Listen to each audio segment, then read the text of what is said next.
Think about the last time you disagreed with someone in charge. Your boss, a teacher, a parent.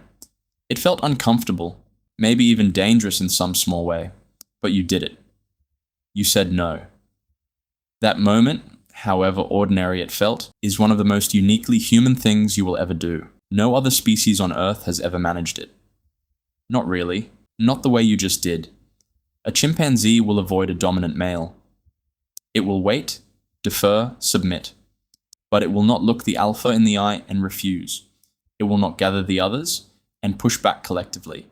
It will not build a system specifically designed to stop one individual from having too much power. Humans did all three. And the story of how we got there is the story of how civilization became possible in the first place. For most of human prehistory, we lived in small bands.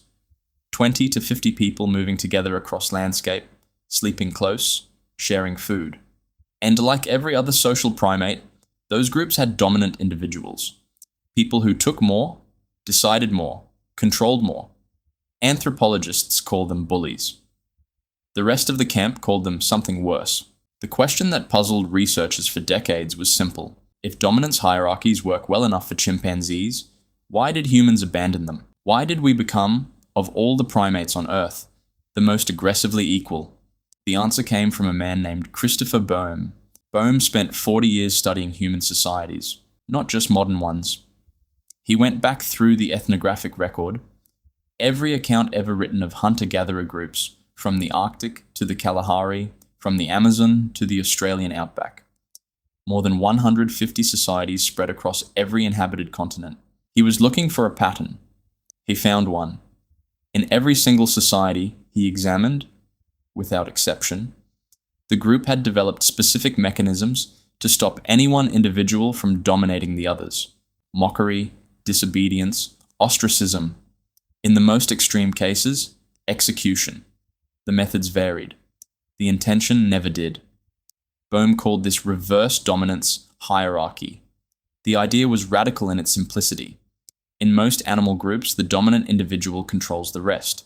In human hunter-gatherer societies, the rest control the dominant individual. The group collectively holds the power, and the tool they use to hold it is the ability to say no. This did not happen by accident. It happened because of weapons. For millions of years, physical size determined social rank. The biggest primate won. The strongest male ate first, bred first, decided first. Then, roughly 500,000 years ago, humans developed projectile weapons, spears. Later, bows. And a spear changes everything. A small man with a spear can kill a large man without one. A group of 5 with spears can bring down an alpha who could previously dominate 30 with his bare hands. The physical advantage that had maintained dominance hierarchies for millions of years simply evaporated. Suddenly, the biggest male in the band was not automatically the safest bet.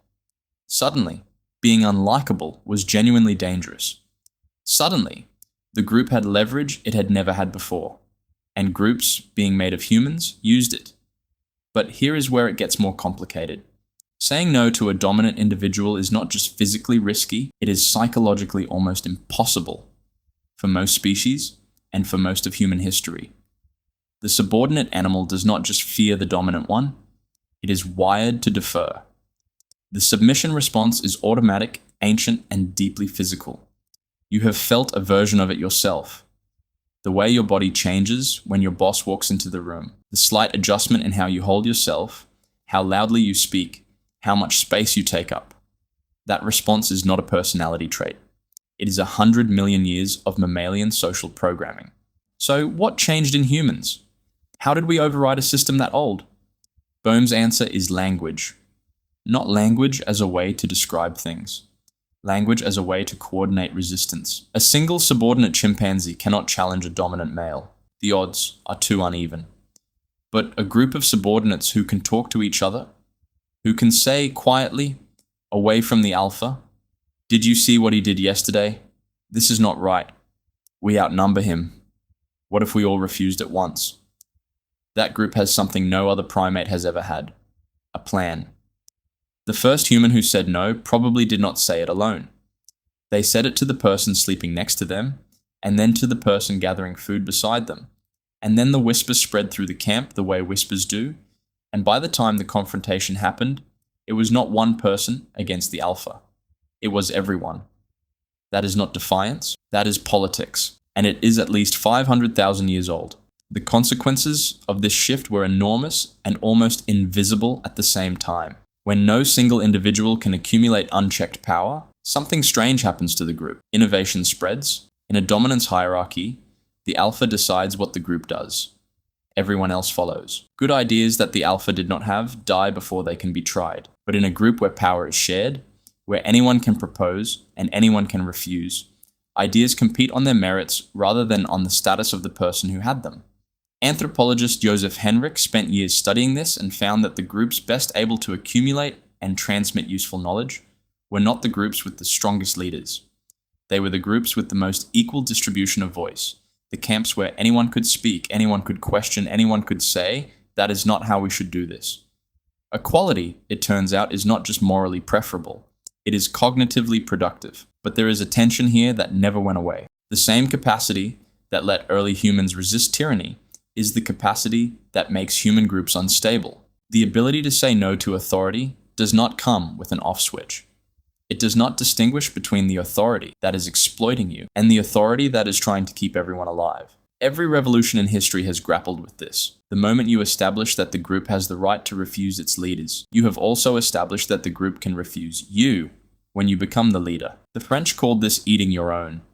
Every generation of reformers eventually faces the generation they created, and yet something about this capacity kept being selected for, generation after generation, through every ice age and drought and migration. The humans who could coordinate resistance, who could whisper plans in the dark, who could say no together, those humans survived.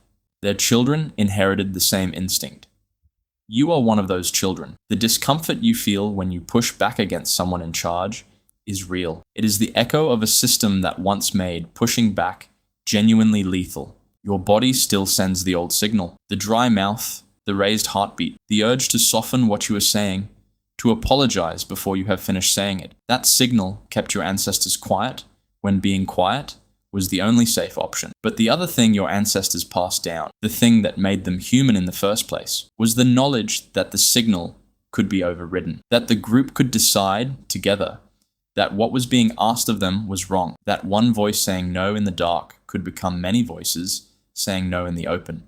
We do not know the name of the first human who said no out loud and made it stick. We do not know what they refused, or who they refused it to, or whether they were afraid. We know they were not alone for long, and we know that everything you would recognize as human civilization, every law, every election, every protest, every time someone stood up in a room and said this is not right, traces back to that moment. The first no was not an act of rebellion. It was an act of construction.